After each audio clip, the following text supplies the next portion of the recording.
شیطان اس نے اللہ کے حضور قسم کھائی کہ میں تیرے بندوں کو تیرے تک نہیں آنے دوں گا، ان کے دائیں سے آؤں گا، ان کے بائیں سے آؤں گا، آگے سے آؤں گا، پیچھے سے آؤں گا، چاروں طرف سے حملہ۔ کدھر بھاگیں گے؟ ظالم دو راستے بھول گیا، اوپر والا اور نیچے والا۔ جب بندہ دعا کے لیے ہاتھ اٹھاتا ہے یا سر سجدے میں رکھ دیتا ہے، شیطان کچھ بھی نہیں کرتا۔ اس نے خود اللہ کے سامنے قسم کی ہے، مجھے تیری عزت کی قسم، ان بندوں کو تیرے تک نہیں آنے دوں گا، چاروں طرفیں گھیر لوں گا۔ تو اس کے بڑے مکر و فریب اور بڑے طریقے۔ مطاف کے اندر کنکروں پر پیشانی رکھ کے ایک بندہ زاروں کے تار رو رہا ہے اور کیا کہتا ہے، اے اللہ مجھے معاف کر دے، ورنہ قیامت کے دن مجھے نابینا اٹھانا، تیرا کیا تیرے بندوں کا سامنا بھی نہیں کر پاؤں گا۔ اتنے درد سے روتا ہے کہ چلنے والوں کے قدم رکتے ہیں۔ سر پہ کپڑا ڈالا ہے، زاروں کے تار، سسکیاں لے لے کے، ہچکیاں لے لے کے روتا ہے۔ کوئی اس کے پاس کھڑا ہو گیا، اس کی کمر پہ ہاتھ پھیر کے کہتا ہے، حوصلہ رکھ، اللہ بڑا کریم ہے، اللہ معاف کر دے گا۔ خیر جب وہ شخص رو رو کے آہوزاری کر کے اپنے رب کے حضور یہ تمنائیں کر کے اٹھ کے جانے لگا، تو اس شخص کو شوق تھا کہ میں دیکھوں یہ ہے کون۔ اتنا خوف خدا، اتنا ڈر رہا ہے، پتہ نہیں کون ہے، کیا گناہ کر بیٹھا ہے۔ لیکن جب اس صاحب نے سر اٹھایا تو اس کی چیخ نکل گئی، فائزہ ہوا شیخ عبد القادر جیلانی۔ تو یہ زاروں کے تار رونے والا شیخ عبد القادر جیلانی تھا۔ ساری زندگی خدمت خلق میں بسر ہوئی، اللہ کے حکام بجا لاتے ہوئے، لیکن خوف خدا، خشیت الہی کا عالم ہے۔ حضرت جنید بغدادی کے پیر ہیں حضرت سری سکتی رضی اللہ تعالیٰ عنہ، رشتے میں ماموں بھی لگتے ہیں۔ تو حضرت جنید بغدادی کو حضرت سری سکتی رضی اللہ تعالیٰ عنہ نے ایک دن وصیت کی۔ حضرت جنید کہتے ہیں میرے پاؤں تلے سے زمین سرکنے لگی، فرمانے لگے بیٹا جب میں مر جاؤں تو میری قبر بغداد سے باہر بنانا۔ میں نے پوچھا حضرت کیوں؟ لوگ تو بغداد میں دفن ہونے کو ترستے ہیں۔ کہا میری بدعمالیوں کی وجہ سے بغداد کی مٹی میری لاش قبول کرنے سے انکار نہ کر دے۔ الذین یبیتون لربہم سجدا وقیاما، یہ وہ لوگ ہیں جو اپنی راتیں سجدے میں اور قیام میں بسر کرتے ہیں۔ ہم تو 4 نمازیں تسلسل سے پڑھ لیں تو بے نمازیوں کو حقیر سمجھنے لگ جائیں، لیکن یہ کیا ہے، زندگی ذکر و فکر میں گزرتی ہے، سجدہ و قیام میں راتیں بسر ہوتی ہیں، لیکن عرض کیا کرتے ہیں، مالک ہم سے جہنم کا عذاب پھیر دے۔ آؤ میں اور آپ اپنے گریبان میں جھانکیں، اپنے من میں اتریں، اللہ نے ہمیں کتنی نعمتیں عطا کی ہیں، کیا کچھ نہیں عطا کیا۔ ہماری راتیں کیا قیام اور سجدوں میں بسر ہوتی ہیں۔ ہماری 5 نمازیں بھی پوری ہیں، اگر ہماری 5 نمازیں بھی پوری نہیں اور سجدہ و قیام بھی ہمیں نصیب نہیں ہے تو پھر افسوس ہے ہمارے جینے پر۔ جب کسی سے پیار پیدا ہوتا ہے تو پھر یہ آرزو مچلتی ہے کہ میں اس کے ہونٹوں سے سنوں کہ میں تم سے پیار کرتا ہوں۔ تو بندہ ہو کے پیار رب سے کرتا ہے تو پھر دل میں آرزو تو مچلتی ہے کہ کانوں میں کوئی نغمے رس گولیں اور کوئی مجھے کہے کہ تم پیار کرتے ہو تو وہ بھی تم سے پیار کرتا ہے، تو زندگی کی ساری تھکن اتر جائے۔ تو کہا کہ یہ سننا چاہتے ہو نا، یہ آرزو ہے نا تمہاری، تمہارے رت جگے، تمہاری راتوں کی تنہائیوں میں سجدے، تمہارا دن رات رکوع قیام، اور تمہارا اس کے حضور پیچ و تاب اور اضطراب، اور زندگی کا یہ سارا تمہارا لف و نشر اس کی ذات کی رضا کے لیے ہے نا۔ تم چاہتے ہو کہ ہمارا رب ہم سے راضی ہو جائے، کبھی کعبے کے چکر کاٹ رہے ہو، کبھی پتھروں کو چوم رہے ہو، حجر اسود کو چوم رہے ہو، کبھی ملتزم پہ لپٹ لپٹ کے آہوزاریاں کرتے ہو، کبھی مطاف میں پیشانی رگڑتے ہو اور کبھی حتیم میں روتے ہو۔ تم اسی تڑپ میں ہو نا، یہی بتانا چاہتے ہو نا کہ ہم تجھ سے پیار کرتے ہیں، یہی بتانا چاہتے ہو نا کہ ہم تجھ سے محبت کرتے ہیں۔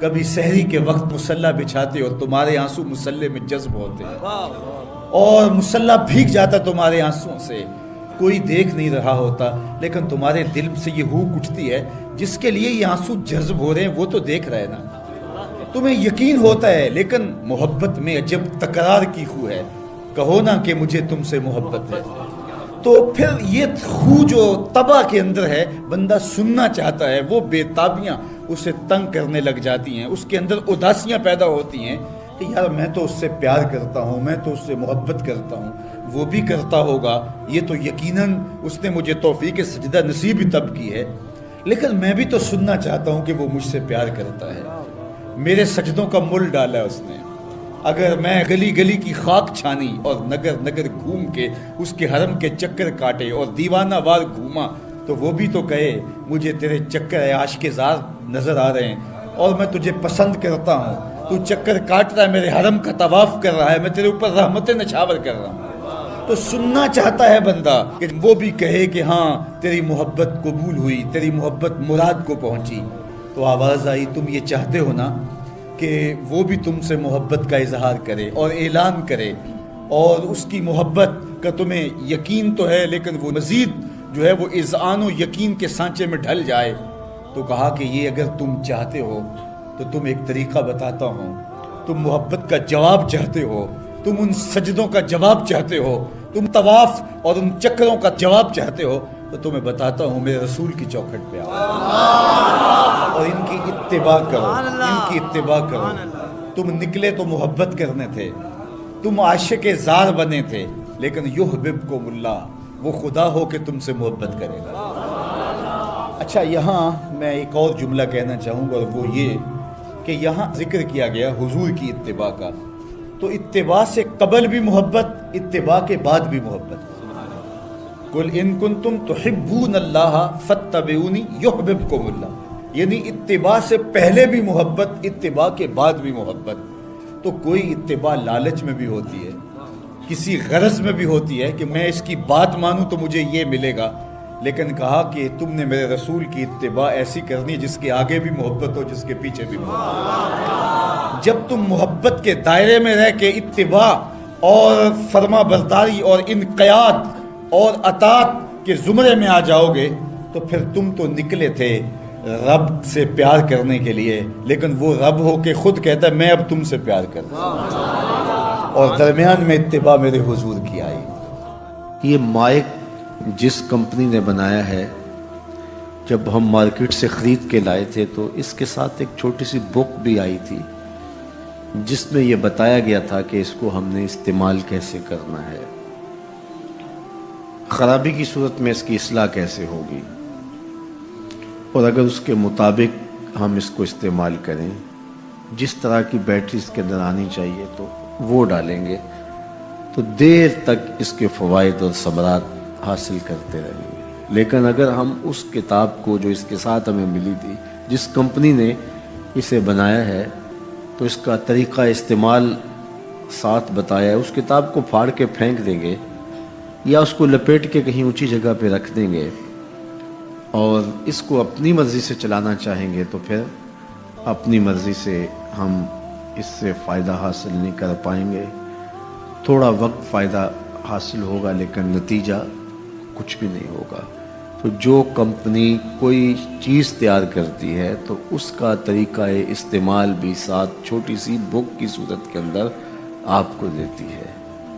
تو جس مالک نے حضرت انسان کو بنایا ہے اس نے ساتھ کتاب اللہ کو بھی بھیجا ہے، تو اس کو پڑھتے جاؤ اور اپنی زندگی کو سنوارتے جاؤ، اس کے مطابق زندگی گزاریں گے تو زندگی سوکھی ہوگی، اور اگر زندگی اپنی خواہش پہ گزاریں گے اور غلاف میں لپیٹ کے قرآن مجید کو اوپر رکھ دیں گے اور وہاں سے دیکھ کر کے اس کو آپریٹ نہیں کریں گے اس جسم کو، تو پھر نتیجہ وہی ہوگا جو عمومی طور پہ متوقع ہے۔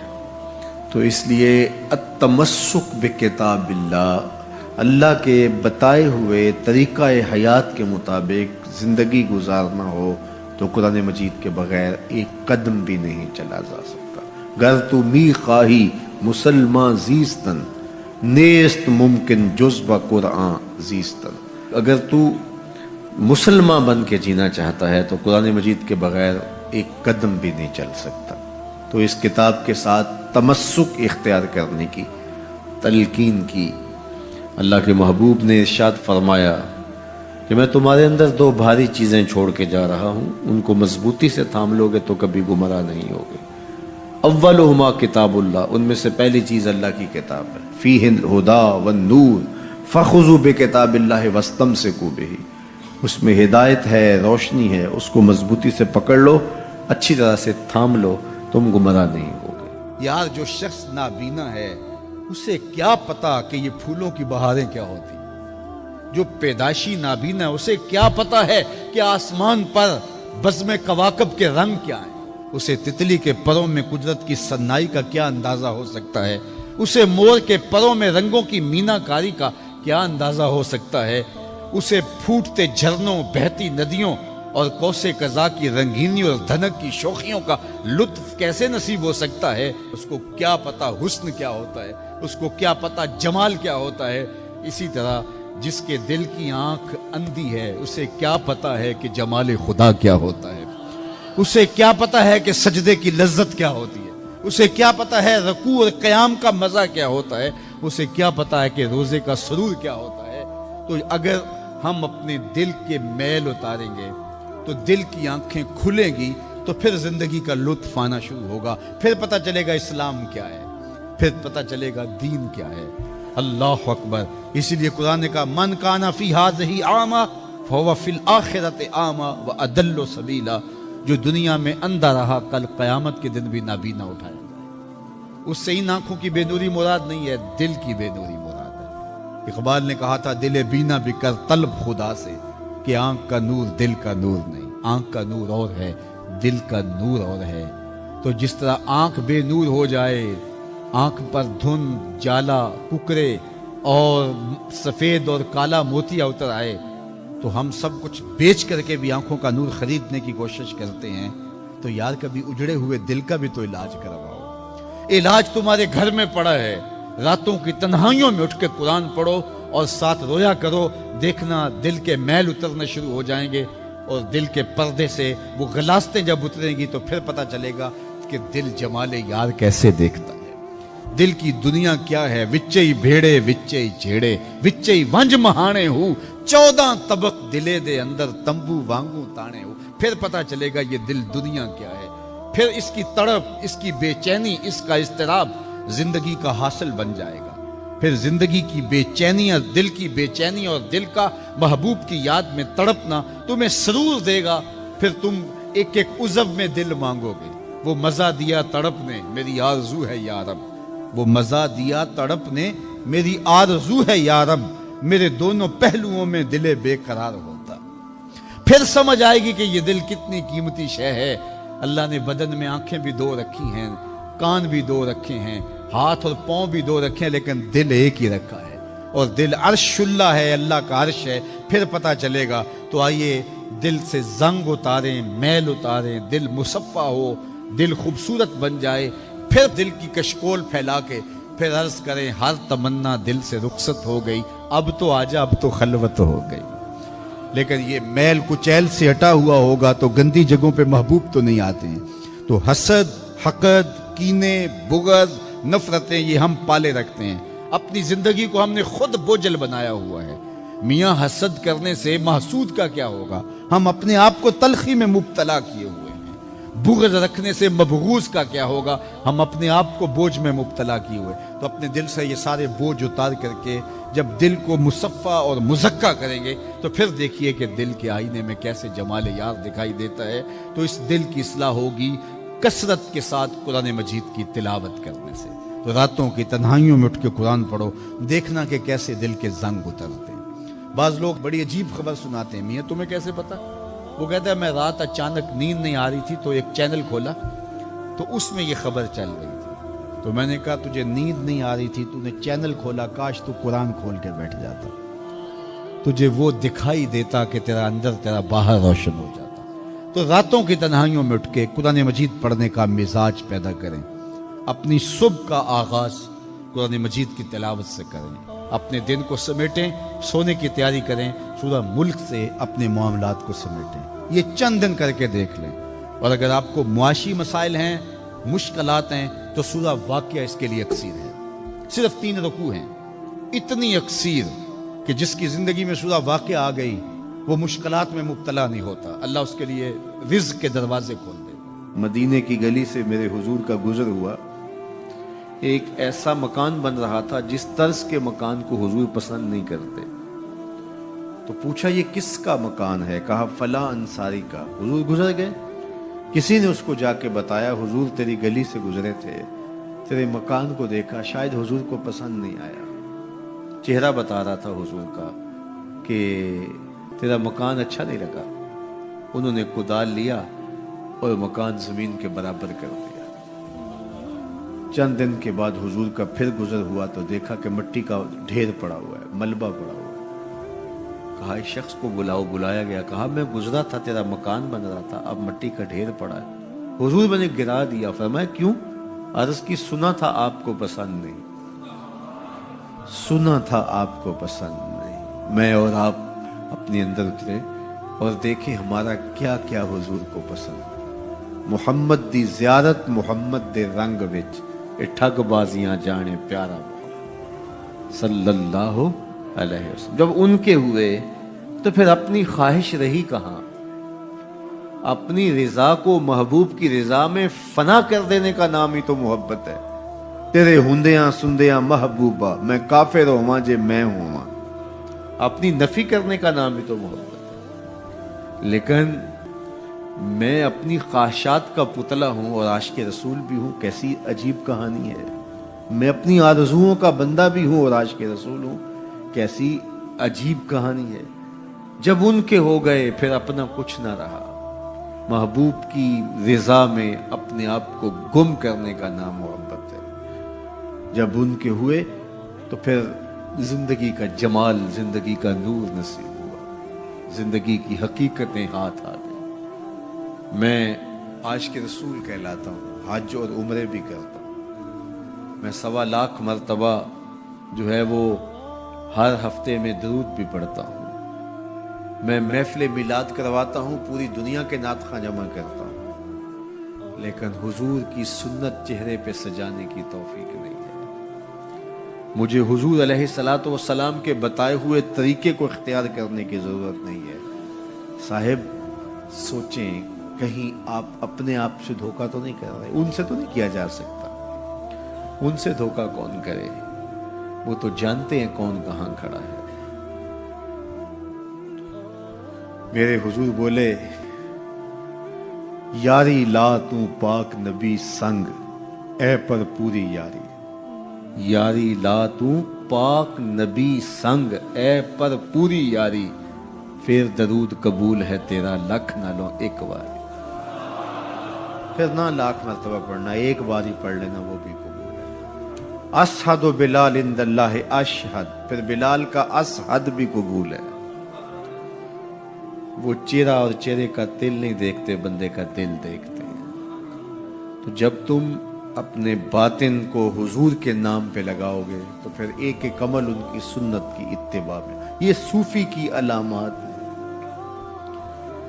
رنگ برنگے کپڑے پہن لینے سے صوفی نہیں بنتا، مختلف رنگوں کے پٹکے باندھ لینے سے صوفی نہیں بنتا، صاحب بھنگ گھوٹ کر پینے سے صوفی نہیں بنتا، ڈھول کی تھاپک پر ناچنے اور رقص کرنے سے صوفی نہیں بنتا، مختلف تصوف کی اصطلاحات کو یاد کر لینے سے صوفی نہیں بنتا، محمد عربی کی غلامی سے صوفی بنتا ہے، حضور کی چوکھٹ کی فقیری سے صوفی بنتا ہے۔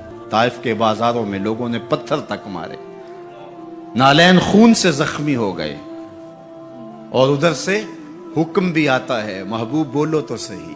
ان پہاڑوں کو ایسے جو ہے وہ جوڑیں گے کہ یہ درمیان میں پس کے رہ جائیں گے، عذاب کے فرشتے حاضر ہو کے پیشکش کرتے ہیں، لیکن میرے حضور فرماتے ہیں نہیں، میں رحمت بن کے آیا ہوں۔ وہی رحمت للعالمین نبی فتح مکہ کے دن حکم دیتے ہیں کہ ابن خطل کو قتل کر دو، اس کی لونڈیوں کو قتل کر دو۔ یہ حضور کا گستاخ تھا، ہجو کیا کرتی تھی اس کی لونڈیاں، گا گا کے حضور کی اہانت کیا کرتی تھی۔ اس نے سوچا بچنے کی کوئی صورت نہیں ہے تو کعبۃ اللہ کے پردے کے اندر چھپ گیا۔ پوچھا گیا یہ تو کعبہ کے پردے کے اندر چھپ گیا ہے، یہاں پناہ لے لی ہے؟ کہا یہیں سے نکال کے قتل کر دو. یہ میرے نبی کا اختیار ہے. حضور چاہیں تو معاف کر دیں, حضور چاہیں تو حکم صادر کریں کہ ان پر حد جاری کر دی جائے, ان کو سزا دی جائے. اس لیے ہمارے اوپر لازم ہے کہ جس کا جرم ثابت ہو جائے اس کو قرار واقعی سزا دی جائے. ایک تو بات یہ ہوئی کہ جو عمومی طور پہ مختلف جگہوں پہ بیٹھ کے یہ چیختے ہیں کہ حضور نے تو معاف کر دیا, تو آپ معاف کیوں نہیں کرتے؟ آپ اتنے سخت کیوں ہو گئے ہیں؟ آپ حضور کے ماننے والے نہیں ہیں؟ تو میں نے کہا صاحب یہ سنت اختیار کیجئے, اپنے دشمنوں کو معاف کر دیجئے, باقی کسی کے دشمنوں کو معاف کرنے کا آپ حق تو نہیں رکھتے. میں اس معاشرے کا ایک معزز شہری ہوں, توہین عدالت کر دی کسی نے تو مجھے اختیار دو نا کہ میں معاف کر دوں. کیا تم مجھے اس بات کا اختیار دیتے ہو کہ آپ کی عدالت کی توہین ہوئی اور میں اس کو معاف کر دوں؟ آپ کہیں گے آپ تو ہمارے شعبہ کے شخص نہیں ہیں. اچھا پاکستان کے سارے وکیل جمع ہو جائیں اور وہ کہیں کہ چلو اس کو ہم معاف کر دیتے ہیں, تو کیا تم تمام وکلاء کو اس بات کا حق دیتے ہو کہ وہ عدالت عظمیٰ کی توہین معاف کر دیں؟ یار جب توہین عدالت کی معافی آپ نے میرے اختیار میں نہیں دی تو رسول اللہ کی اہانت کی معافی کسی نے تمہارے اختیار میں بھی نہیں دی. یہ بات اچھی طرح سن لو, یہ بات اچھی طرح سمجھ لو کہ یہ تمہارا اختیار نہیں ہے, یہ صرف رسول اللہ کا اختیار ہے. حضور کے اختیار میں تم کون ہوتے ہو تصرف کرنے والے؟ وہ معاف کریں ان کی مرضی, وہ نہ کریں ان کی مرضی. تو پہلی بات یہ ہوئی کہ حضور علیہ السلام کا اہانت کرنے والا شخص وہ واجب القتل ہے, اس کی سزا موت ہے. اور یہ قرآن کا آئین ہے, یہ احادیث سے ثابت شدہ نتیجہ ہے. پاکستان کا آئین, پاکستان کا دستور یہ بتاتا ہے, 295C میں بھی ساری بحث کے بعد یہ قانون بنا تھا کہ جو شخص حضور کی اہانت کرے وہ واجب القتل ہے, اس کو سزائے موت دی جائے گی, اس کو پھانسی پہ چڑھایا جائے گا. جب پاکستان کا آئین بنا ہے, پاکستان کا قانون بنا, پھر کیوں بنایا ہے اگر اس قانون کو نافذ نہیں کرنا؟ اب تک پاکستان کے اس قانون کو عملی طور پہ کسی پر بھی نافذ نہیں کیا گیا. جب سے یہ قانون بنا ہے یہ قانون کی حد تک ہے اور غیر مؤثر ہے. اور یہاں سزائے موت ہوئی بھی تو پاکستان کی اعلیٰ عدالت نے اس کا جس اجلت میں فیصلہ کیا وہ آپ کے سامنے ہے. اس فیصلے نے امت مسلمہ کو دکھی بھی کیا ہے, مضطرب بھی کیا ہے, عدالتوں سے لوگوں کا اعتماد بھی اٹھ گیا ہے. اور دوسری بات, ان حالات کے اندر پاکستان کے وزیر اعظم نے جس طرح جلتی پر تیل ڈالا ہے اور جس طرح کی گفتگو کی ہے, کیا ایک وزیر اعظم کو یہ زیبا ہے؟ رعایا اولاد کی طرح ہوتی ہے. اس تقریر نے جلتی پر تیل کا کام کیا. تیسری بات میں آپ سے یہ کہنا چاہوں گا کہ اس وقت ہم پراکسی وار میں ہیں.